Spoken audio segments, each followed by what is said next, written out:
বৃষ্টি ও উজানের ঢলে তিস্তা ও যমুনা সহ উত্তরাঞ্চলের প্রায় সব নদ নদীর পানি বাড়ছে। বিপদসীমার মাত্র কয়েক সেন্টিমিটার নিচ দিয়ে প্রবাহিত হচ্ছে তিস্তার পানি। নিম্নাঞ্চলে পানি ঢুকে ক্ষতিগ্রস্ত হচ্ছে ঘরবাড়ি ও ক্ষেত খামার। লালমনিরহাট পানি উন্নয়ন বোর্ড জানিয়েছে, বন্যা পূর্বাভাস কেন্দ্র থেকে এখনো কোনো সতর্কতা দেওয়া হয়নি। সহকর্মীদের তথ্য ছবিতে প্রতিবেদন।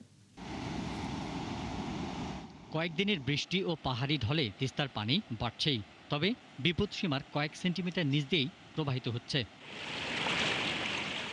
এদিকে পানি বেড়ে নিম্নাঞ্চল প্লাবিত হচ্ছে। ইতিমধ্যে লালমনিরহাটের খোলাহাটি, খুনিয়াগাছ, কালমাটি, রাজপুর, তাজপুর সহ কয়েকটি গ্রামের শতাধিক পরিবার পানিবন্দী হয়ে পড়েছে। বসত ঘরে পানি ঢুকেছে, ডুবে গেছে ফসলি জমি। ধানের অবস্থা তো শেষ, ধান তো এখনো মানুষ কাটতে আছে পানির তলে। কাল থেকে তিস্তার পানি আমার এখানে প্রচুর বাড়ছে। ধান বেসন সব আমার ক্ষতি হয়েছে, গরু ছাগল ধরি খুব টেনশনে আছি। আমার ধান খেত, আমার বিছন সব শেষ। পানি যে কাল সকাল থেকে বাইবের ধরিয়া আজ আজ ছাড়া আইতে পারছে, আর আজকে সকালে ফের টানছে। পানি উন্নয়ন বোর্ডের নির্বাহী প্রকৌশলী জানিয়েছেন, এখনও বন্যার কোনো পূর্বাভাস নেই, তবে সতর্ক অবস্থায় রয়েছে পানি উন্নয়ন বোর্ড। 24 থেকে 48 ঘন্টার, অনেক সময় এক সপ্তাহেরও পূর্বাভাস দিয়ে থাকে। ওই রকম কোনো পূর্বাভাস বা অ্যালার্মিং যদি পেয়ে থাকি, আমরা জেলা উপজেলা প্রশাসনকে অবহিত করব। কুড়িগ্রামের ধরলা, তিস্তা, ব্রহ্মপুত্র, দুধকুমার সহ প্রতিটি নদ নদীর পানি বেড়েছে। চর ও দ্বীপ চরের কমপক্ষে 5 থেকে 6 লাখ মানুষ বন্যার আতঙ্কে রয়েছে। নীলফামারীর ডালিয়া পয়েন্টেও তিস্তার পানি বাড়তি, তবে পানি বাড়লেও এখনও প্লাবনের কোনো তথ্য নেই। এদিকে সিরাজগঞ্জে যমুনা নদীর পানি দ্রুত বাড়তে শুরু করেছে। সদর উপজেলার বাহুকা ও চৌহালি উপজেলায় তীব্র নদী ভাঙন দেখা দিয়েছে। বন্যায় ক্ষয়ক্ষতি প্রতিরোধে প্রশাসনকে আগাম প্রস্তুতি নিয়ে রাখার আহ্বান জানিয়েছেন নদীপাড়ের বাসিন্দারা। সেই সাথে স্থায়ীভাবে বাঁধ সংস্কারের দাবি জানিয়েছেন। পিন্টু হাজং, ৭১। সিরাজগঞ্জের যমুনা নদীর বাঁধের ভাঙন নিয়ে সবশেষ তথ্য জানাতে আমাদের সঙ্গে যুক্ত হচ্ছেন সহকর্মী ইউসুফ দেওয়ান রাজু। রাজু, ভাঙন নিয়ন্ত্রণে পানি উন্নয়ন বোর্ড কি পদক্ষেপ নিয়েছে এবং ভাঙন কবলিত এলাকার লোকজন এ বিষয়ে কি বলছেন? হ্যাঁ তিশা, যমুনা নদীর তীব্র ভাঙনে সিরাজগঞ্জ সদর উপজেলার যে ডানটি ডকা বাঁধ রয়েছে বাহুকায়, সেটা কিন্তু 30 থেকে 40 মিটার নদীগর্ভে বিলীন হয়েছে। এতে কিন্তু যমুনার তীরবর্তী অঞ্চলের মানুষের মধ্যে কিন্তু চরম আতঙ্ক বিরাজ করছে। বিশেষ করে এই অঞ্চলের শিক্ষা প্রতিষ্ঠান সহ বিভিন্ন মৌসুমী ফসল এবং বসতবাড়ি হারানোর আতঙ্কও কিন্তু তাদের ভিতরে এখন রয়েছে। আমি যদি আপনাকে দেখাচ্ছি যে আমি এখন আছি সিরাজ সদরকা বাটের হাট পয়েন্ট এলাকায়। এখানে কিন্তু গত 24 ঘন্টায় সিরাজগঞ্জ হাটটকা পয়েন্টে 18 সেন্টিমিটার এবং একই সাথে কাজীপুর পয়েন্টেও 18 সেন্টিমিটার পানি বৃদ্ধি পেয়েছে। ফলে কিন্তু নিম্ন যে অঞ্চল রয়েছে সেই অঞ্চলগুলো কিন্তু এখন বন্যা হওয়ার আশঙ্কা রয়েছে। বিশেষ করে সিরাজগঞ্জ জেলার চৌহালি উপজেলার ভূতিক দেড়মজুর এবং সাদাতুর উপজেলার সোনাতনী ইউনিয়নের বিভিন্ন অঞ্চলে কিন্তু এখন ভাঙন শুরু হয়েছে। যমুনা কিন্তু সেই চিরচেনা রূপে ফিরেছে। তবে সিরাজগঞ্জ সদর উপজেলার যে বাহুকার ডানটির রক্ষা বাঁধ, এটা কিন্তু বিলীন হওয়ার পর থেকে কিন্তু এই অঞ্চলের মানুষের মধ্যে চরম আতঙ্ক বিরাজ করছে। তবে স্থানীয়দের অভিযোগ, পানি উন্নয়ন বোর্ডের বিরুদ্ধে তারা যে নিয়মিত তদারকি এবং বন্যার আগাম যে প্রস্তুতি, সেই প্রস্তুতি কিন্তু পানি উন্নয়ন বোর্ডে নেই বললেই চলে। তবে এখানে যে 30 থেকে 40 মিটার ডানটির রক্ষা বাঁধ নদীগর্ভে বিলীন হয়েছে, এটা নিয়ে কিন্তু পানি উন্নয়ন বোর্ড বাণিজ্যে লিপ্ত রয়েছে। তারা কিন্তু এই সামান্য কিছু জিও ব্যাগ ফেলে কিন্তু মোটা অঙ্কের বিল উত্তোলনের পায়তারা করছেন বলে এই স্থানীয়রা আমাদের অভিযোগ করেছেন।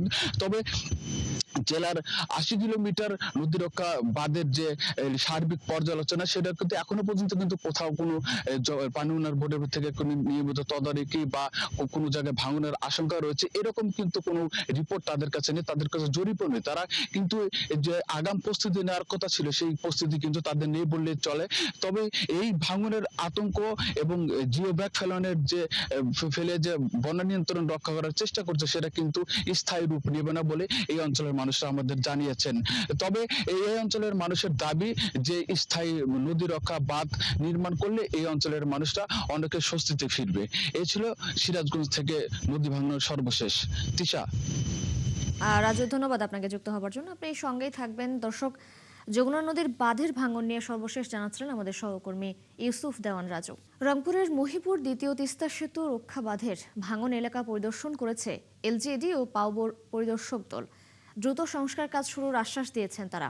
আর এলাকার লোকজন বলছেন, অস্থায়ী কোনো ব্যবস্থা নয়, তারা চান নিশ্চিত সুরক্ষা। শাহবাজুদ আহমেদের তথ্য ছবিতে প্রতিবেদন।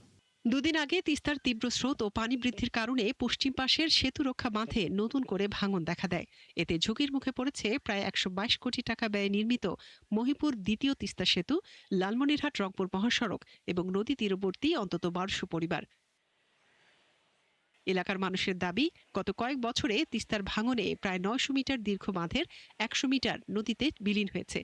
চলতি বছর পানি বেড়ে যাওয়ায় আরও প্রায় 30 মিটার অংশ ভেঙে গেছে। এত টাকা যে ব্রিজটা করছে, এই ব্রিজটা কিন্তু ভেঙে যাবে। অতএব যেন আর যেন বেশি খরচ না হয়, এখানে যেন খরচটা বেশি করে হয়।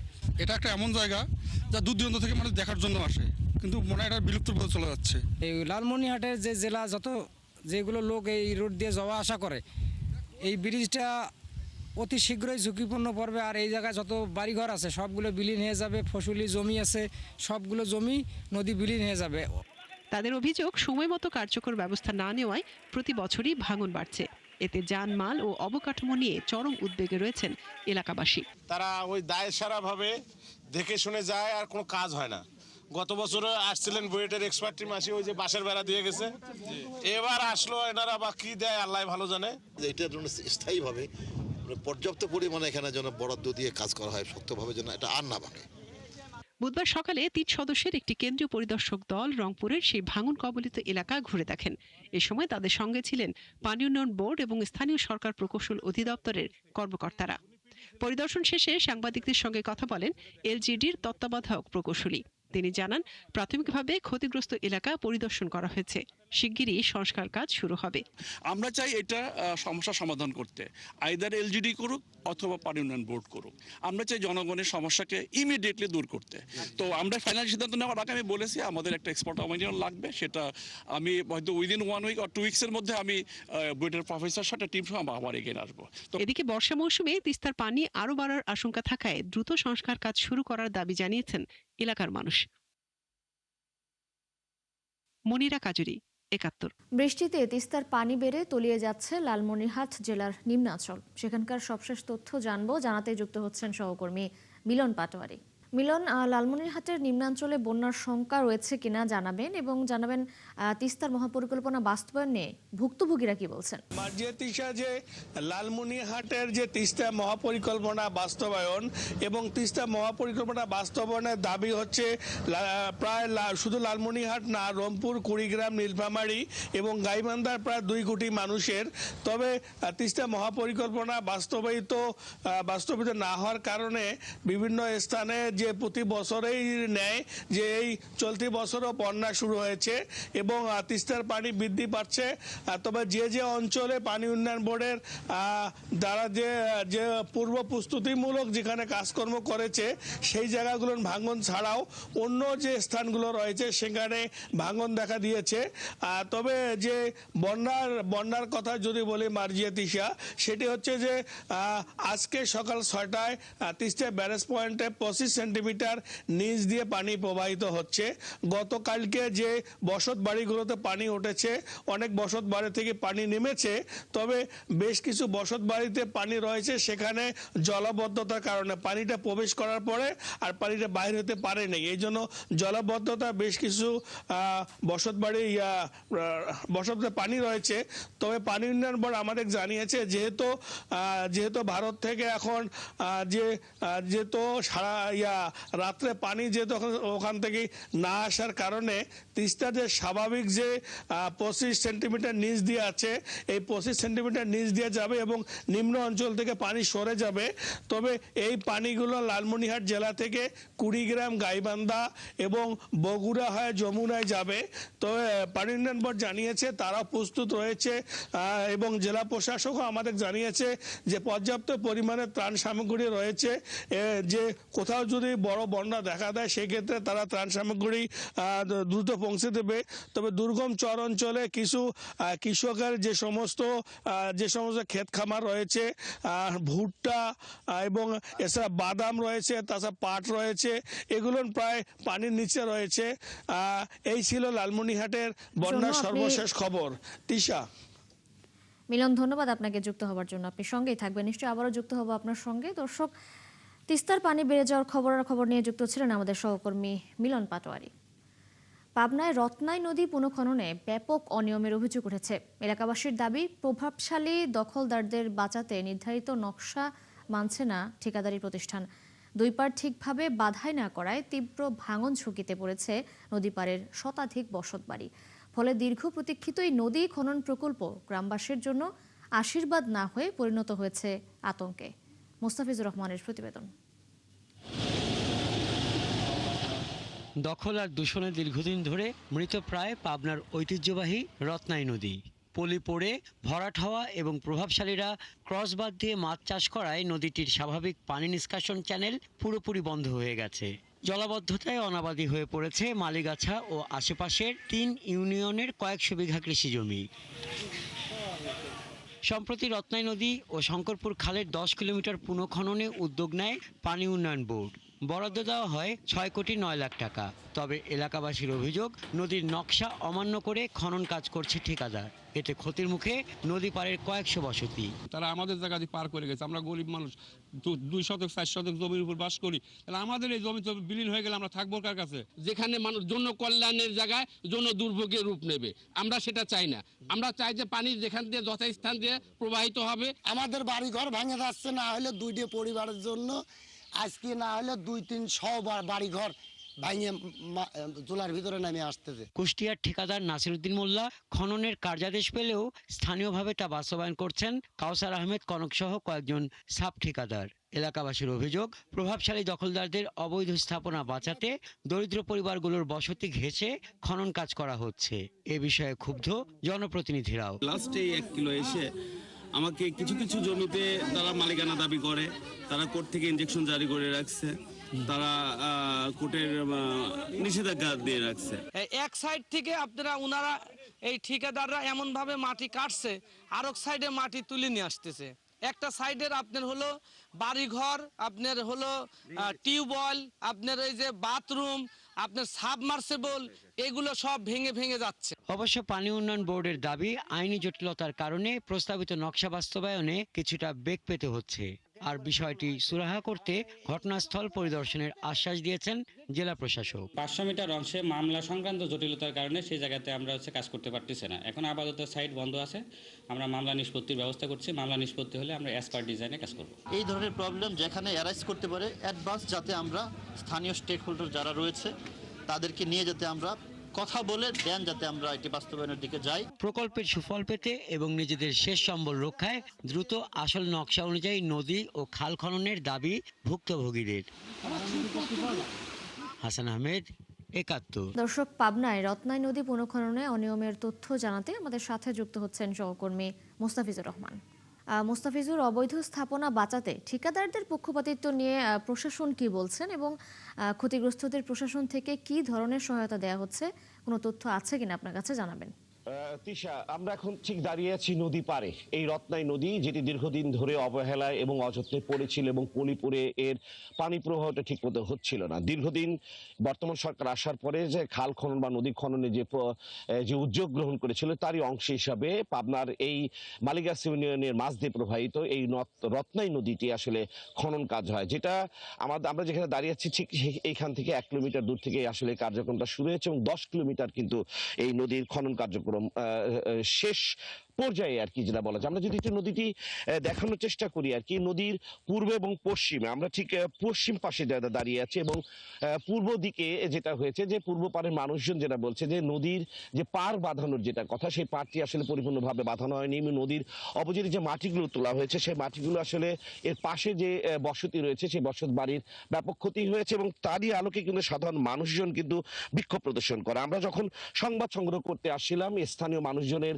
বিভিন্ন রকম ভিডিও দেখার পরে আমরা সেখানে আসার পরে আমাদের সংবাদ সংগ্রহের কথা শোনার পর কিন্তু জেলা প্রশাসন এবং পানি উন্নয়ন বোর্ড অথরিটির কাছে যাওয়ার পর তারা কিন্তু স্থানীয় মানুষদের সঙ্গে বসছিল এবং স্থানীয় 2 জন প্রভাবশালী ব্যক্তির কারণে কিন্তু এই নদীর যে নকশা, মূলত সেই নকশা না মেনেই কিন্তু আসলে এই নদী খনন কাজ করা হয়েছে আর কি, তারা অভিযোগ করেছেন। এবং এই নদী সঠিকভাবে খনন না করার কারণে যেটা হয়েছে আর কি, এক পাশে মানুষদের বেশি ক্ষতি হয়েছে এবং অপোজিটে যে পুকুর কেটে নদীর পাশে পুকুর কেটে দীর্ঘদিন ধরে যারা মাছ চাষ করছিলেন তারা কিন্তু বলছে যে যারা ক্ষতিগ্রস্ত তারা বলছে যে এই প্রভাবশালীদের কারণেই কিন্তু নদীর খনন কাজের সাথে যারা সম্পৃক্ত ছিল বিশেষ করে ঠিকাদার তারা কিন্তু তাদের সুবিধা নিয়ে কিন্তু নদীর এক পাশ দিয়ে খনন কাজ করেছে এবং যে উদ্দেশ্যে এই মালিগাছি ইউনিয়নের এই নদী যেদিক দিয়ে প্রবাহিত হয়েছে সেই নদীর দুপাশে কিন্তু ব্যাপক পরিমাণ কিন্তু কৃষি জমি রয়েছে। এই কৃষি জমির পানি প্রবাহের পানি নেওয়ার কারণ মানে নিতে পারে যাতে এই নদী থেকে, এই জন্য কিন্তু এই রত্নাই নদীতে আসলে খনন কাজ করেছে বর্তমান সরকার আর কি। এই স্থানীয় মানুষজনের সাথে জেলা প্রশাসন যে আশ্বাস দিয়েছেন যে নদী সঠিক নকশা অনুযায়ী খনন কাজে তারা করবেন এবং যারা ক্ষতিগ্রস্ত হয়েছেন তাদের বিষয়ে তালিকা করছেন এবং সেই বিষয়গুলো জেলা প্রশাসন দেখবেন বলে তাদেরকে আশ্বাসিত করেছিলেন। এটাই ছিল আমাদের রত্নাই নদীর যে অনিয়ম এবং এই নদী খনন কাজের যে নকশা না মেনে খনন করা, এই বিষয়ে স্থানীয় মানুষজন আমাদের কাছে অভিযোগ করেছিলেন এবং সেই বিষয়টি তুলে ধরার চেষ্টা করেছি। তিশা। মুস্তাফিজুর, ধন্যবাদ যুক্ত হবার জন্য। দর্শক, রপ্তাই নদী পুনঃখননে অনিয়মের অভিযোগ উঠেছে এবং এই বিষয়ে জানাতে আমাদের সহকর্মী মুস্তাফিজুর রহমান যুক্ত ছিলেন। পার্শ্ববর্তী দেশের পানি বৈষম্যের কারণে বাংলাদেশের নদীগুলো শুকিয়ে যাচ্ছে, যার ফলে তিস্তা এখন মরুভূমি হয়ে উঠেছে। এর থেকে পরিত্রাণের জন্য সরকার তিস্তা মহাপরিকল্পনা এবং পদ্মা মহাপরিকল্পনা বাস্তবায়নে কাজ করছে বলে মন্তব্য করেছেন দুর্যোগ ব্যবস্থাপনা ও ত্রাণমন্ত্রী আসাদুল হাবিব তুলু। বুধবার মানিকগঞ্জের শিবালয় উপজেলার কাসাদহ খালের খনন কার্যক্রম পরিদর্শন করে তিনি একথা বলেন। মন্ত্রী আরও বলেন, আগামী 5 বছরে 7,500 খাল খনন করা হবে। এছাড়া যেসব নদী অবহেলায় খালে পরিণত হয়েছে সেগুলোকে পুনঃখননের মহাপরিকল্পনা রয়েছে। পরে দৌলতপুর ও সাতুরিয়া উপজেলায় আরও কয়েকটি খাল এবং নদী খনন কার্যক্রম পরিদর্শন করেন মন্ত্রী। যাচ্ছে পার্শ্ববর্তী একটি দেশের পানি বৈষম্যের কারণে সেখান থেকে আমরা ঠিক মতো পানি পাচ্ছি না। আপনারা জানেন যে আমি একটা আন্দোলন করি জাগোবাই তিস্তার পানির জন্য। তিস্তা এখন মরুভূমিতে পরিণত হয়েছে। সে কারণেই তিস্তা মহাপরিকল্পনা এবং পদ্মা মহাপরিকল্পনা বাস্তবায়নের উদ্যোগ বর্তমান সরকার গ্রহণ করেছে। আগামী 6 মাসের মধ্যেই ঢাকা যাত্রাবাড়ি বাস টার্মিনালের সার্বিক কার্যক্রম বাস্তবায়ন এবং নাগরিক সুবিধাও নিশ্চিত করা যাবে বলে জানিয়েছেন সড়ক পরিবহন ও সেতু প্রতিমন্ত্রী হাবিবুর রশিদ। বুধবার নারায়ণগঞ্জের সোনারগাঁয়ে কাঁচপুরে বাস টার্মিনাল কাজের পরিদর্শন করে প্রতিমন্ত্রী এসব কথা বলেন। তিনি আরও জানান, ঢাকা শহরকে যানজট মুক্ত করতে সমন্বিত বিভিন্ন ধরনের উদ্যোগ গ্রহণ করেছে সরকার। এরই অংশ হিসেবে ঢাকা যাত্রাবাড়ি সায়দাবাদ বাস টার্মিনালের কিছু অংশ কেরানীগঞ্জ ও নারায়ণগঞ্জের কাঁচপুরে স্থানান্তর করার কাজ চলমান রয়েছে। এছাড়া ঢাকা সিলেট হাইওয়ের উন্নয়ন কাজ 48% শেষ হয়েছে এবং দেশের সকল সড়ক মহাসড়কের কাজ দ্রুত সময়ে শেষ করা হবে বলেও জানান প্রতিমন্ত্রী। মাননীয় প্রাইম মিনিস্টার যে উদ্যোগ গ্রহণ করেছে সেটিকে বাস্তবায়ন করার জন্যই আজকে এখানে আসা এবং আমরা আশাবাদী আগামী 4 থেকে 6 মাসের মধ্যেই আমরা এইগুলিকে বাস্তবায়ন করতে পারবো এবং নাগরিক সুবিধাগুলিও আমরা সুযোগগুলি তৈরি করে দিতে পারবো। সিলেটে মাজারের আর্থিক স্বচ্ছতা নিশ্চিতে সরকার সব ধরনের সহযোগিতা করবে বলে মন্তব্য করেছেন প্রবাসী কল্যাণ মন্ত্রী আরিফুল হক চৌধুরী। বিকেলে সিলেট ওসমানী আন্তর্জাতিক বিমানবন্দরে প্রবাসী কল্যাণ মন্ত্রণালয়ের অধীনে অত্যাধুনিক প্রবাসী কল্যাণ ডেস্ক সহ বিভিন্ন সেবা কার্যক্রমের অগ্রগতি পরিদর্শন শেষে এমন মন্তব্য করেন তিনি। এ সময় সাংবাদিকদের প্রশ্নের জবাবে তিনি বলেন, জেলা প্রশাসক সারোয়ার আলমের বদলির বিষয়টি নিয়মিত কার্যক্রম, তবে এটি কাকতালীয়ভাবে এই সময় হয়ে গেছে।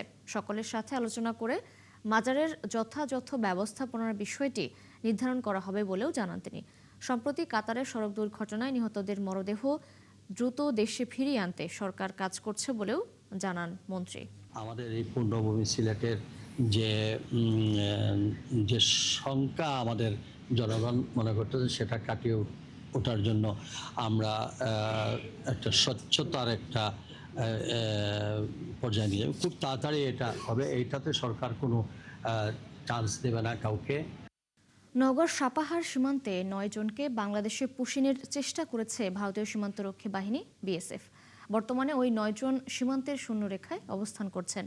এদিকে দিনাজপুরের বনতারা গিলাবাড়ি সীমান্ত দিয়ে অনুপ্রবেশের সময় 4 বাংলাদেশিকে আটক করে বিজিবির কাছে হস্তান্তর করেছে এলাকাবাসী ও আনসার সদস্যরা। পরিস্থিতি নিয়ন্ত্রণে সীমান্তে বিজিবি টহল বাড়ানো হয়েছে। সহকর্মীদের তথ্য ছবিতে প্রতিবেদন। নওগাঁর সাপাহারের পাতারি সীমান্ত দিয়ে নারী পুরুষ সহ 9 জনকে পুশিনের চেষ্টা করেছে ভারতীয় সীমান্তরক্ষী বাহিনী বিএসএফ। বিজিবি জানায় ভোরে সাপাহারের আদালতলা সীমান্ত দিয়ে 3 জন পুরুষ, 3 জন নারী ও 3 শিশুকে বাংলাদেশে ঠেলে পাঠানোর চেষ্টা করে বিএসএফ। খবর পেয়ে বিজিবির টহল দল তাদের প্রতিরোধ করে। এখন অসহায় কিছু কিছু দেখছি বাচ্চা কাচ্চা, ছোট ছোট বাচ্চা কাচ্চা, তারা অসহায় হয়ে এখন দেখছি কিভাবে রোদের মধ্যে লহলট করছে। এগুলার কি কোনো সুরাহা হবে না? এদের বাড়ি কোথায় আমরা সঠিক বলতে পারবো না, সেটা ইন্ডিয়া থেকে পাচার করা হয়েছে। অন্যায় ভাবে এখানে প্রবেশ করার চেষ্টা করছে স্থানীয় লোকজন, বিজিবি, বিএসএফ পুশ করার চেষ্টা করছে, কিন্তু স্থানীয় লোকজন, পাতাড়ি গ্রামের লোকজন এবং 16 বিজিবির আদাতলা বিওপির তৎপরতায় এটা এখন সীমান্তের 0 পয়েন্টে 9 জন লোক অবস্থান করছে। আমাদের ডকুমেন্টস বা ঠিকানা এসে কোনো কিছু নাই, ডকুমেন্টস ছাড়াই বলছে, তাতে এটা সত্য হতে পারে, মিথ্যা হতে পারে, এটা ডকুমেন্টস ছাড়া আমরা শিওর হতে পারছি না যে আসলে কোন দেশে। এদিকে একই দিনে দিনাজপুরের বনতলা গিলাবাড়ি সীমান্ত দিয়ে অনুপ্রবেশের সময় 4 বাংলাদেশিকে আটক করে বিজিবির কাছে হস্তান্তর করেছে এলাকাবাসী ও আনসার সদস্যরা। এলাকার লোকজন জানান, ভোরে সদর উপজেলার ওই সীমান্তে আত্রাই নদী পার হয়ে বাংলাদেশে প্রবেশের সময় তাদের আটক করা হয়। আটক 4 জনের মধ্যে 3 জন পুরুষ ও 1 জন নারী। হ্যাঁ ভাইয়া, ঢুকাচ্ছি। বিজিবি 29 ব্যাটালিয়নের অধিনায়ক আটক 4 জনের পরিচয় নিশ্চিত করেছেন। এরা হচ্ছেন আবু বক্কর মোল্লা, তার স্ত্রী জাহানারা বেগম, ভাই রমজান আলী এবং ছেলে বণিক মোল্লা। তাদের বাড়ি নড়াইলের কালিয়া পৌরসভায়। পরিস্থিতি নিয়ন্ত্রণে সীমান্ত এলাকায় বিজিবির টহল বাড়ানো হয়েছে। নূর তাজমিন নীর, ৭১। দর্শক, নওগাঁর সীমান্ত দিয়ে বিএসএফ এর পুশিং চেষ্টার খবর জানাতে আমাদের সাথে যুক্ত হচ্ছেন সহকর্মী তন্ময় ভৌমিক। তন্ময়, সীমান্তে এখন কি পরিস্থিতি রয়েছে? নতুন করে কি কোনো পুশিংয়ের চেষ্টা হয়েছে কিনা জানাবেন। ধন্যবাদ তিশা। আপনাকে জানিয়ে রাখি যে নওগাঁ সাপাহার উপজেলার যে পাতারি সীমান্ত এলাকায় যে ঘটনাটা ঘটেছিল, গতকালকে 9 জনকে পুশিংয়ের ঘটনা ঘটেছিল, সেটা কিন্তু গ্রামবাসী এবং বিজিবি সদস্যদের ব্যাপক প্রতিরোধের মুখে তারা কিন্তু সীমান্ত এলাকায় কিন্তু অবস্থান করছিল, এবং রাখতে বাধ্য হয়েছিল। তারপর কিন্তু দিনভর কিন্তু নানান নাট্যকতা থাকে, অর্থাৎ এদিকে গ্রামবাসী কিন্তু ব্যাপক প্রতিরোধ গড়ে তোলেন, অর্থাৎ তাদেরকে বাংলাদেশে ঢুকতে দেওয়া হবে না এবং বিএসএফ এর পক্ষ থেকে তারা ভারতে নেওয়া হবে না, অর্থাৎ ভারত থেকে যদিও পুশিং করা হয়েছিল কিন্তু তারপরও তারা নেবে না বলে কথা বলেছে। এবং বিজেপি সদস্যরা একাধিকবার বিএসএফ এর সদস্যদের সঙ্গে কথা বলেছে। তারা যেটি বলেছেন, আমরা স্থানীয়ভাবে বিজেপি সূত্রে জানতে পেরেছি, তারা বলেছেন তার আগে বাংলাদেশে ওই 9 জনকে নেওয়ার জন্য, অর্থাৎ তারা বাংলাদেশি বলে তাদেরকে বলেছে বাংলাদেশকে ঢুকে নিতে হবে এবং তারপরে তারা পতাকা বৈঠক, কিন্তু তার আগে কোনো পতাকা বৈঠক অনুষ্ঠিত হবে না বলে তারা জানিয়ে দিয়েছেন। এবং বিজিবির পক্ষ থেকে কিন্তু ব্যাপক সেটা প্রতিরোধ করা হয়েছে এবং প্রতিবাদ জানানো হয়েছে যে তারা আগে ভারতের মধ্যে না হোক, তারপরে পতাকা বৈঠক হবে, তার আগে কোনো পতাকা বৈঠক হবে না, অর্থাৎ তারা পতাকা বৈঠক অনুষ্ঠিত হয়নি। আমরা বিকেল 5টা-6টা পর্যন্ত সেখানে ছিলাম, সেখানে দেখেছি তারা শূন্য রেখায় অবস্থান করছিল এবং বাংলাদেশের যে মানবিকতা এবং স্থানীয় লোকজন সেখানে পানি খাবার, শুকনো খাবার দিয়েছে, কিন্তু বিএসএফ এর পক্ষ থেকে সেই অমানবিকতা দেখানো হয়েছে। সেখানে তাদের রাতের অন্ধকারে পুশিং করে দেওয়া হয়েছে, তাকে খাবার, পানীয় জল অথবা শুকনো কোনো রকম খাবার দেওয়া হয়নি। বাংলাদেশের যে স্থানীয় জনগণ যে খাবারটা দিয়েছে, এখানে কিন্তু আসলে বাংলাদেশের যে মানবিকতা সেটা কিন্তু ফুটে উঠেছে। আপনাকে জানিয়ে রাখি, আমরা 5-6টা পর্যন্ত সেখানে ছিলাম, তারা কিন্তু শূন্য রেখায় কিন্তু অবস্থান করছিল।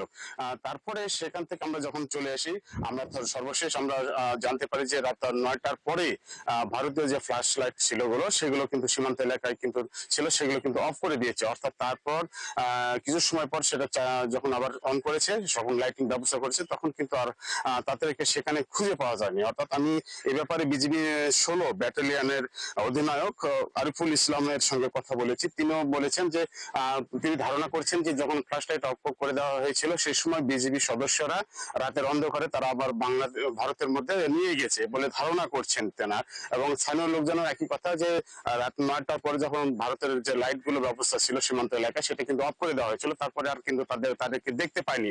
আপনাকে জানিয়ে রাখি, হাঁপানি সীমান্তে, অর্থাৎ একই উপজেলার হাঁপানি সীমান্তে গত 5 তারিখের একই ঘটনা ঘটেছিল। সেখানে 17 জনকে পুশিং করা হয়েছিল বিএসএফ এর পক্ষ থেকে। সেখানে কিন্তু প্রায় পরের দিন অর্থাৎ 6 তারিখে কিন্তু এরকম রাত 12টা 1টার দিকে কিন্তু ঠিক একইভাবে কিন্তু ঘটনা ঘটেছিল যে রাতে কিন্তু ফ্ল্যাশ লাইট অফ করে দেওয়া হয়েছিল যে সীমান্তবর্তী এলাকায়।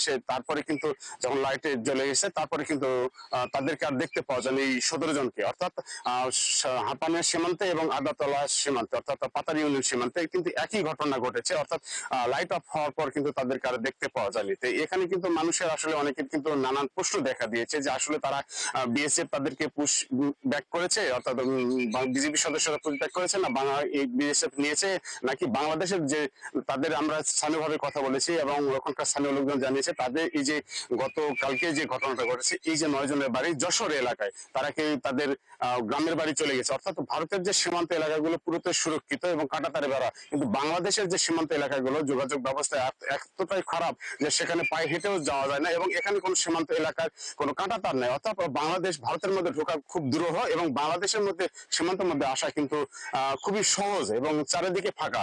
সেই কারণে মানুষের কিন্তু এখনো প্রশ্ন দেখা দিয়েছে, যদিও বিজেপি সদস্যরা বলছেন যে তাদের পুশিং করতে পারে বলে ধারণা করছে, তাদের পুশব্যাক করে নিতে পারে বলে ধারণা করছে, কিন্তু আসলে এর সঠিক যে তথ্য আমরা আসলে কোনোভাবে নিশ্চিত নয়। তিশা, তন্ময়, আপনি আছেন সেখানে, আরো তথ্য রাখতে থাকুন, নিশ্চয়ই আবারও যুক্ত হব আপনার সঙ্গে। দর্শক, নওগাঁ সীমান্তে পুশিনের খবরাখবর জানাচ্ছিলেন আমাদের সহকর্মী তন্ময় ভৌমিক। মানিকগঞ্জ মেডিকেল কলেজ হাসপাতাল প্রকল্পে যন্ত্রপাতি ক্রয়ে লাগামহীন দুর্নীতি হয়েছে বলে মন্তব্য করেছেন স্বাস্থ্য অধিদপ্তরের অতিরিক্ত মহাপরিচালক অধ্যাপক ডাক্তার জাহিদ রায়হান। ৭১ টেলিভিশনে মানিকগঞ্জ মেডিকেল কলেজ হাসপাতালে শত কোটি টাকার যন্ত্রপাতি পড়ে থেকে বিকল শিরোনামে খবর প্রচারের পর স্বাস্থ্য অধিদপ্তরের একটি দল হাসপাতালটি পরিদর্শনে গিয়ে এর সত্যতা পান। জানান দোষীদের বিরুদ্ধে ব্যবস্থা নেওয়া হবে। হিমেল মাহবুবের প্রতিবেদন। মানিকগঞ্জ মেডিকেল কলেজ ও হাসপাতালে শত কোটি টাকার যন্ত্রপাতি ব্যবহারের আগেই বিকল ও বাক্সবন্দী হয়ে পড়ে আছে। এ নিয়ে অনুসন্ধানী সংবাদ প্রচার হয় ৭১ টেলিভিশনে। প্রতিবেদনে দেখানো হয় কোটি কোটি টাকা ব্যয়ে নির্মিত ২০ শয্যার আইসিইউ তালাবদ্ধ অবস্থায় পড়ে আছে।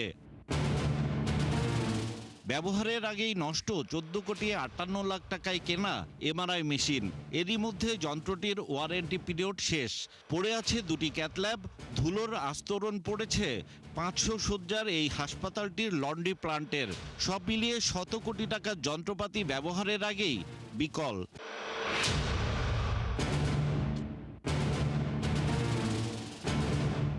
এখন তো আমাদের কোনো দায় নাই, এই ঠেলাঠেলি চলতে থাকে, এই করতে করতে মাস বছর চলে যায়। একই সাথে তুলে ধরা হয় দেশের আরো কয়েকটি মেডিকেল কলেজ হাসপাতালে বাক্সবন্দি থেকে নষ্ট হচ্ছে শত শত কোটি টাকার যন্ত্রপাতি। হাসপাতাল পরিদর্শন করেছেন। বুধবার সকালে স্বাস্থ্য অধিদপ্তরের অতিরিক্ত মহাপরিচালক যান মানিকগঞ্জ মেডিকেল কলেজ হাসপাতাল ও জেনারেল হাসপাতাল পরিদর্শনে। সত্যতা পান ৭১-এর প্রচারিত সংবাদের। আপনাদের টেলিভিশন সম্ভবত মানিকগঞ্জ, তারপরে কুষ্টিয়া, খুলনা, তারপরে টাঙ্গাইল, সিরাজগঞ্জ, এগুলো সবকিছুর উপরে একটা রিপোর্ট করছিল। ওই রিপোর্টগুলো অ্যাকচুয়ালি আমরা কিন্তু এগুলো আমরা দেখছি। দেখার পর ওখানে মেনলি রিপোর্টিং এর যেটা ছিল যে অনেক ইনভেস্টিগেটিং টুলস যেগুলো এখানে আছে ইউজ হয় না, মেনলি ওইগুলোই আমরা একটু সরজমিনে তদন্ত করার জন্য আসছি। এটার জন্য অবশ্যই চ্যানেল 71-কে ধন্যবাদ। জানান কার্ডিওলজির ক্যাথল্যাব চালু হলেও বেশিরভাগ যন্ত্রপাতি চালু করা সম্ভব নয়। 6টা আল্ট্রাসোনোগ্রাম মেশিনের মধ্যে 4টা নন ফাংশনিং। এমআরআই মেশিন দুঃখজনক হলেও সত্যি কমপ্লিটলি নন ফাংশনিং। এটা যেদিন থেকে ইনস্টলেশন করা হয়েছে সেদিন বোধহয় একটা ইমেজ নেওয়া হয়েছে, তারপর থেকে এটা চালু নাই। এবং আমি মেশিনে কাজ করি বা না করি, মেশিনটাকে সুস্থ রাখার জন্য এটাকে কিন্তু চালু রাখতে হয়। এখানে দেখি যে এগুলোর কোনো বালাই নেই, সব বন্ধ। তার মানে আমি মেশিনটা হয়তো আর আমি চালু করতে পারবো। প্রকল্পের সময় নিম্নমানের যন্ত্রপাতি কেনা হয়েছে বলেও জানান তিনি। এই মেডিকেল কলেজ হসপিটাল প্রজেক্ট হিসেবে যখন ছিল সেই সময়কার যে ক্রয়, আমি চোখ বন্ধ করে বলতে পারি এটা একটা অন্যায় দুর্নীতিযুক্ত ক্রয় হয়েছে। খুব দ্রুতই এসব অনিয়ম ও দুর্নীতির বিরুদ্ধে ব্যবস্থা নেওয়া হবে বলেও জানান স্বাস্থ্য অধিদপ্তরের ঊর্ধ্বতন এই কর্মকর্তা। হিমেল মাহবুব, ৭১, ঢাকা। গাইবান্ধার ভেড়ামারায় একটি চাইনিজ ফাস্টফুড অ্যান্ড রেস্তোরাঁয় ৬ বছরের শিশুকে ধর্ষণ চেষ্টার অভিযোগ উঠেছে। এর মধ্যে অভিযুক্ত রেস্তোরাঁ ম্যানেজার আমির হোসেনকে আটক করে পুলিশে দিয়েছে এলাকার লোকজন। পরে রেস্তোরাঁটি ভাঙচুর করে আগুন ধরিয়ে দেওয়া হয়েছে। শামীমাল শাম্মর তথ্য ছবিতে প্রতিবেদন। বুধবার বেলা 11টার দিকে জাফলং চাইনিজ ফাস্টফুড অ্যান্ড রেস্তোরাঁর ম্যানেজার আমির আলী ভুক্তভোগী ওই শিশুকে খাবার দেওয়ার কথা বলে ডেকে নিয়ে ধর্ষণের চেষ্টা করে। এলাকার লোকজন জানান, প্রথমে বিষয়টি তাদের চোখে পড়ে। দুপুর 2টার দিকে লোকজন রেস্টুরেন্টটি ঘিরে ফেলে। পরে তারা অভিযুক্ত আমির হোসেনকে পুলিশে সোপর্দ করে। আড়াল থেকে ওরা দেখছে যে অনৈতিক কাজ করতেছে এবং মানে পরনে যা ছিল ওটা নাকি খুলছিল। এই তো কাজ চলিয়ে আসতেছে আমারও ঘরে তো মেয়ে আছে, সন্তান আছে, আমার ঘরে মেয়ে বড় হয়েছে, কিন্তু আমাদের মেয়েরা তো চলাফেরা করবে এই রাস্তা দিয়ে। আমরা চাচ্ছি এই ধরনের ঘটনা আমাদের বাংলাদেশে যেন কোথাও না হয়। এক পর্যায়ে উত্তেজিত জনতা রেস্তোরাঁটি ভাঙচুর করে আগুন ধরিয়ে দেয়। এলাকাবাসীর অভিযোগ, এই রেস্তোরাঁয় আগেও এমন অনৈতিক কর্মকাণ্ডের অভিযোগ রয়েছে। রেস্টুরেন্টে দেওয়ার পর এখানে যুব সমাজ অনেক নষ্ট হয়ে গেছে। এখানে ওরা প্রশ্রয় দেয়, এখানে এসে ওরা মনে করেন যে বাবা টাবা খায়, অনেক অনেক কুনৈতিক কাজ করে। যেখানে গার্লফ্রেন্ড বয়ফ্রেন্ড নিয়ে এসে এখানে অনেক কিছু করা হয়, ওদের এখানে রুম দেওয়া হয় এবং ওদের কাছে টাকা পয়সা নেওয়া হয়। তবে এই ঘটনায় নিজেকে নির্দোষ দাবি করেছেন অভিযুক্ত আমির হোসেন। কিছুই নাই, পরে আমিও কিছু খাইনি, কলা নিয়ে এসে বিস্কুট নিয়ে এসে ওর মা পাশে বসে আছে, ও বসে আছে, আমি ওকে এরই মধ্যে অভিযুক্তকে আটক করা হয়েছে। দ্রুত বিষয়টি তদন্ত করে আইনগত ব্যবস্থা নেওয়ার কথা জানান অতিরিক্ত পুলিশ সুপার। যে অভিযুক্ত তাকে আমরা আমাদের হেফাজতে নিয়েছি, এখন পরবর্তীতে আরো তদন্ত করে বলতে পারবো কি ঘটনা ঘটেছে। আমরা যতদূর শুনেছি যে একটা বাচ্চা মেয়ে ধর্ষিত হয়েছে, এই অভিযোগ আছে, তো আমরা আরো বিস্তারিত জেনে আমরা ব্যবস্থা নিতে পারবো। ঘটনার পর থেকে এলাকায় থমথমে অবস্থা বিরাজ করছে। পরিস্থিতি স্বাভাবিক রাখতে মোতায়েন করা হয়েছে অতিরিক্ত পুলিশ। আল ইমরান, ৭১। 1 বছর হতে চললেও মাগুরার চাঞ্চল্যকর শিশু আসিয়া ধর্ষণ ও হত্যার বিচার না হওয়ায় ক্ষোভ জানিয়েছে পরিবার। একইভাবে দ্রুত বিচার চেয়েছেন প্রতিবেশীরাও। তাদের আশঙ্কা, বিচারে দেরি হলে নানা অজুহাতে পার পেয়ে যেতে পারে অভিযুক্তরা। রাষ্ট্রপক্ষের আইনজীবী জানিয়েছেন, মামলাটি উচ্চ আদালতে আপিল শুনানির অপেক্ষায় রয়েছে। শরীফ তেহরান টুটুলের তথ্য ছবিতে প্রতিবেদন। অবশেষে মাগুরার জেলা নারী ও শিশু নির্যাতন দমন ট্রাইব্যুনাল এই মামলায় মোট 37 জন সাক্ষীর মধ্যে 2 দফায় 29 জনের সাক্ষ্য গ্রহণ শেষে মাত্র 13 কার্যদিবসের মধ্যে 17 মে 2025 রায় দেয়। মামলার প্রধান আসামি হিটু শেখকে ফাঁসির ও বাকি 3 আসামিকে খালাস দেয় আদালত। মামলার রায় প্রকাশের 1 বছরেও কার্যকর না হওয়ায় আসিয়ার মা আয়েশা আক্তার ক্ষোভ প্রকাশ করেন। তিনি দাবি করেন, দ্রুত রায় বাস্তবায়ন হলে অন্য শিশুরা নিরাপদ হবে, অপরাধীরা ভয় পাবে। মাগুরা জেলাতে ধরেন 3 মাসের ভিতর তো বিচার হয়ে গেছিল, যেমন ফাঁসি রায় দিল তা তো ধরেন এই 1 বছর আছে 3 মাস মনে হয়েছে, তো এই 3 মাসের ভিতর কোনো কার্যকর হয়নি, তাহলে এই সান্ত্বনাটা কি করে পাবো আমি? রায় কার্যকর না হওয়ায় ক্ষোভ প্রকাশ করেছে এলাকাবাসীও। এই ফাঁসিটা যদি কার্যকর হতো তাহলে বাংলাদেশ মানে জনগণও খুশি এবং অপরাধীরও এই সমস্ত কাজে জড়িত হতো না। এই বিচারটা দ্রুত হওয়ার দরকার ছিল।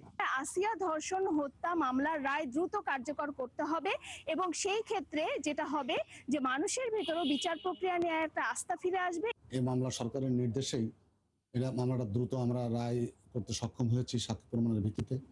পরবর্তীতে আপনি জানেন যে আসামি পক্ষ এদের আরো কিছু ধাপ থাকে, তারা ইচ্ছে করলে মহামান্য হাইকোর্টে যেতে পারে।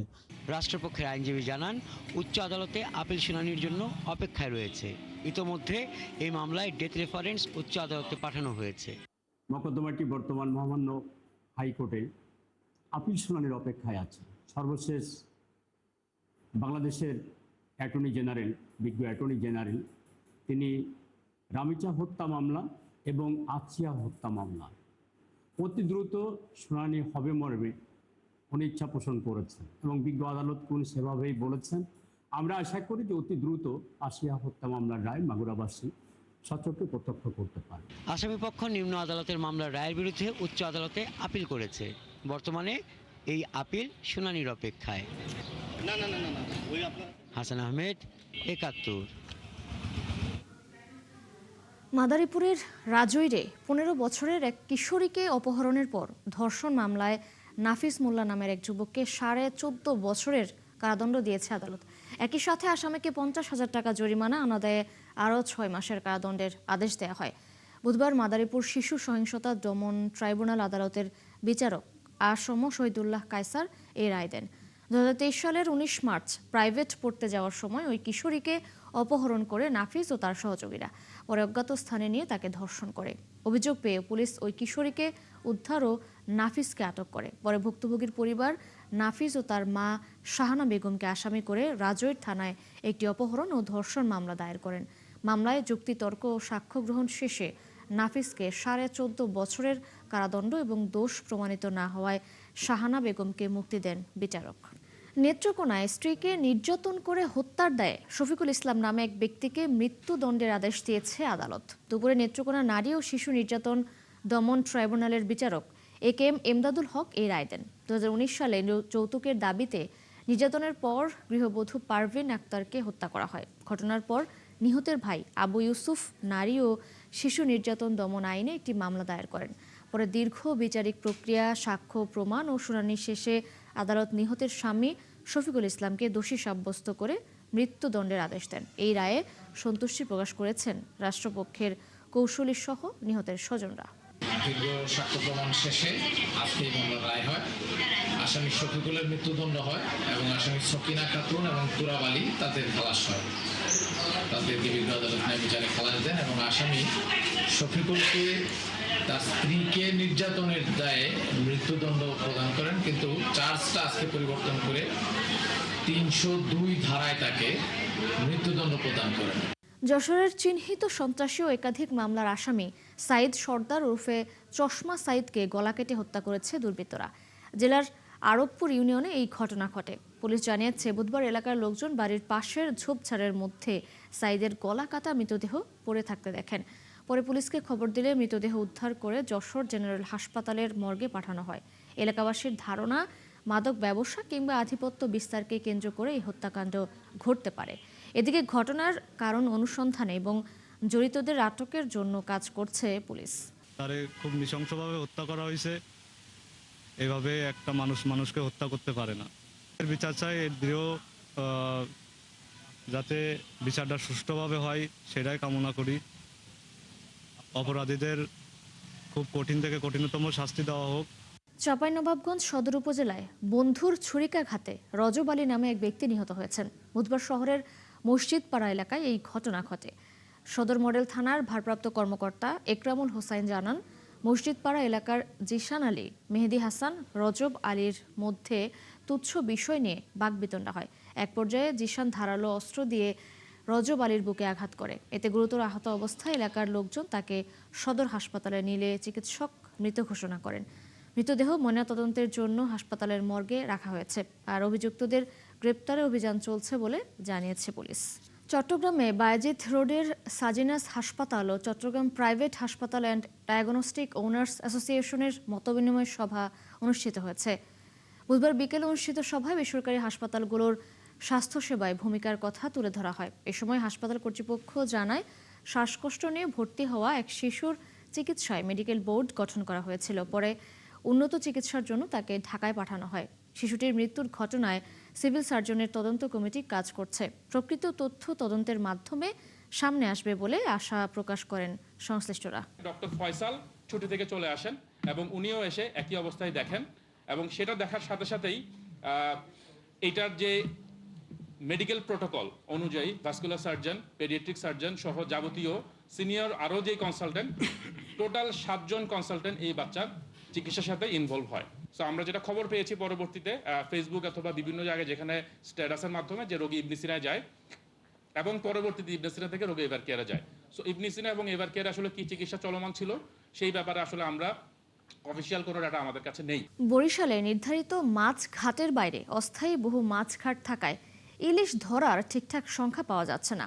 আড়তদাররা বলা হয় সারা দেশের মোট চাহিদার 66% ইলিশের সরবরাহ হয় বরিশাল বিভাগ থেকে, কিন্তু অস্থায়ী মাছের ঘাট থেকে সরবরাহ হওয়া মাছ মোট সরবরাহের তালিকায় যুক্ত হয় কিনা তা কেউ নিশ্চিত করতে পারেনি। এ নিয়ে মৎস্য অধিদপ্তরের পরিচালক জানান, ইলিশ ধরার হিসেব পেতে তথ্য সংগ্রহের পদ্ধতি আধুনিক করা দরকার। বিধান সরকারের প্রতিবেদন, ছবি তুলেছেন জসিমউদ্দিন। কালাবাদর নদীর তীরে গড়ে ওঠা ভেদুরিয়া লঞ্চঘাট এবং বাকেরগঞ্জ উপজেলার দুর্গাবাসা মাছঘাট ইলিশ কেনাবেচার জন্য পরিচিত। ব্যবসায়ীরা বলেন, প্রত্যন্ত এলাকা বলে ইলিশের হিসাব নিতে আসেন না মৎস্য অধিদপ্তর বা অন্য কোনো সংস্থার লোকজন। যে ইলিশ বিক্রি করি এটার হিসাব আমরা যার ব্যক্তিগতভাবে রাখি, কোনো সরকারি লোক এইখানে আসে না হিসাব নেওয়ার জন্য। বলতে মৎস্য অফিসের থেকে কেউ আসেও না হিসাব করতে, এবং ডালা এবং জয়, হ্যাঁ, এবং আমরা কোনো সময় হিসাব তাদের দেয়নি। ডালার সময় মানে যেত 20 থেকে 30 মণ মানে ইলিশ মাছ পাওয়া যায়, আর জোর সময় যখন আসে তখন 300 থেকে 400 মণ ইলিশ পাওয়া যায়।